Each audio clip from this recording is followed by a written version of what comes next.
full of liquor, then we dive in it. Pull him to the side, let me slide in it. Before we get started, there's a comment I wanted to make about what is her, the tiny lady, the tiny small blonde lady.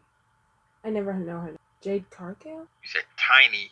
Jade Cargill is not tiny. That big black woman with blonde, platinum Wrong hair. Woman. She threatened Rhea Ripley. She was like, "I'm going to take everything from you." Oh, you talking about Liv Morgan? Thank you. But I bring her up because there's been like talk on the internet about what's been happening between her and Dom. And I can kind of see it now because I'm paying more attention, because they had a meeting like a week or two ago where he was talking to somebody, he turned around and she was right there.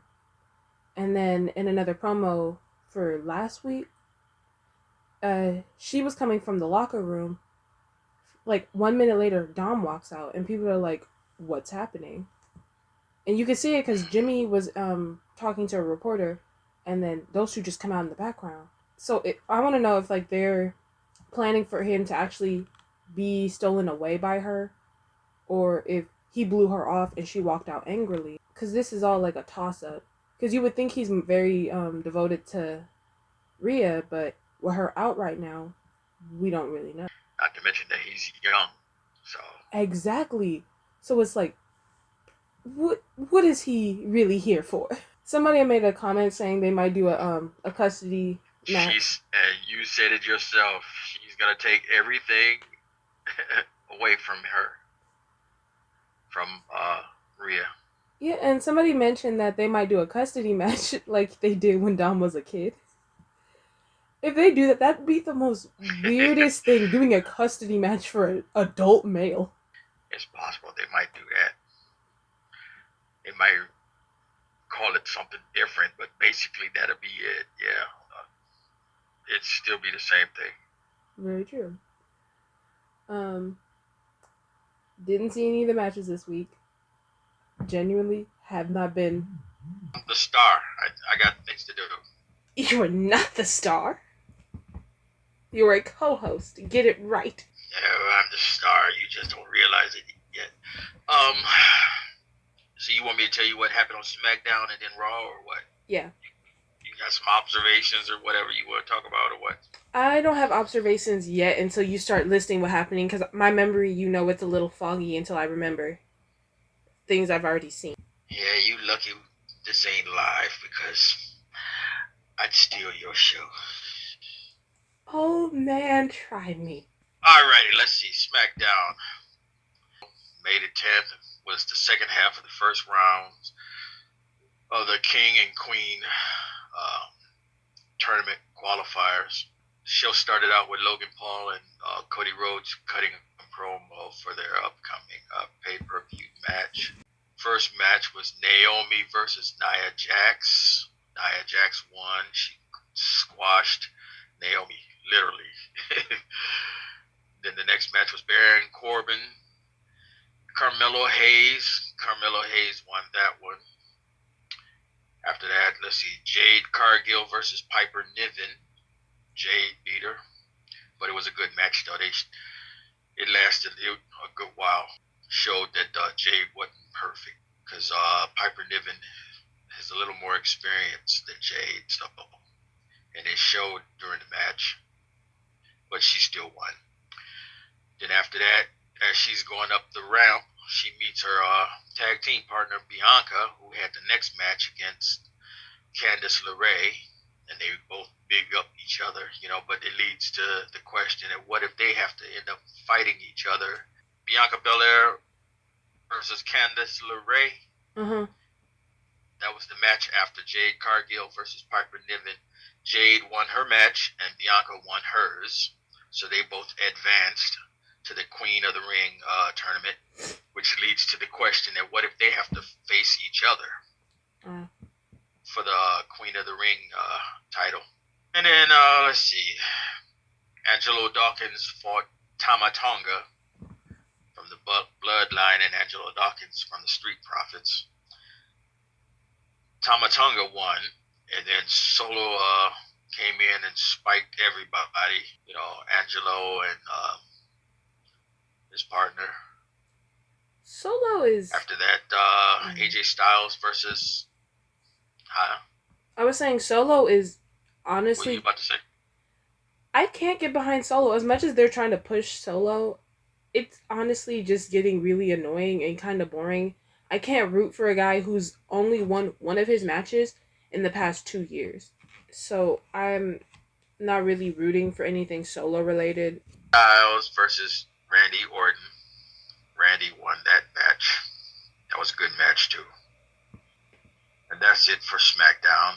They had little various promos in between and little videos, but nothing worth mentioning. Raw had Io Sky versus Shayna Baszler for the Queen of the Ring tournament.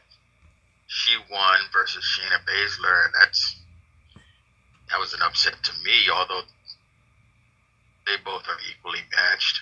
Okay, Raw Monday night's matches were Io Sky versus Shayna Baszler. Io Sky won, which was a shock to me because Shayna Baszler got that MMA experience, but they were both evenly matched, so hey, it was possible. After that was Kofi Kingston versus Gunther. Gunther won that match. Lyra Valkyria versus Zoe Starks. Lyra won. I think they're just trying to push her because I like Zoe. Zoe has that experience, but they're pushing Lyra, so hey. Sami Zayn versus Otis. Well, of course, Sami Zayn was going to win that.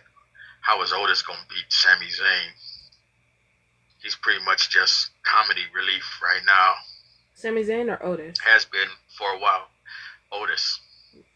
Because Sami Zayn's the champion, so. But Otis, he's been comedy relief for the longest.